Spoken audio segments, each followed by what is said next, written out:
Patients with follicular lymphoma in the relapse refractory setting do present an unmet need. There are only a couple of drugs that are approved by the FDA. There's idelalisib, there's Y90 ibrutinib tioxetine or Zevalin, perhaps R-squared rituximab lenalidomide will get approved, but other than that, there's really nothing. And particularly for patients who have had an early progression, those within a year or two, there's nothing really exciting that is specific for those patients. And that's why clinical trials need to focus on that population. So we need clinical trials to help us develop new drugs for patients who have relapsed. Another group that represents an unmet need are patients who are rituximab refractory.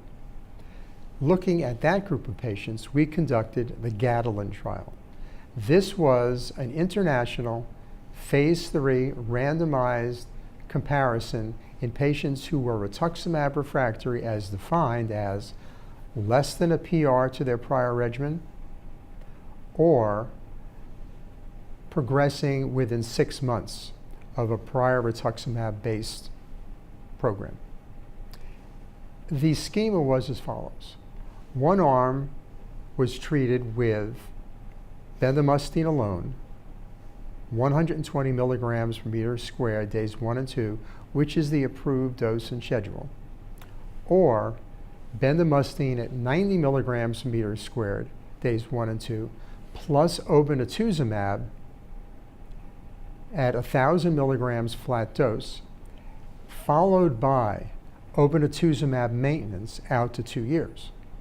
And there were several very important and fascinating observations in the study. Number one, the response rates were exactly the same. Complete and overall response rate at the end of therapy and at the 12-month mark were the same in the B or the BO group. The company calls it BG. But the progression-free survival was significantly longer with obinutuzumab, with a hazard ratio of around 0.57. Importantly, the overall survival was significantly longer, with a hazard ratio of reduction in death of around a third. How can this be if the response rates were the same? Well, we looked at assays of minimal residual disease. And what we found was that mid-induction, end of induction, the likelihood of being MRD negative was significantly greater with the combination arm than the single agent. And it occurred fairly rapidly.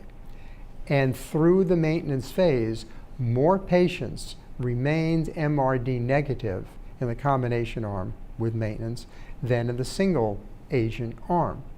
And if you look at patients who became MRD negative with the doublet, their outcome was significantly better than the other 3 possibilities.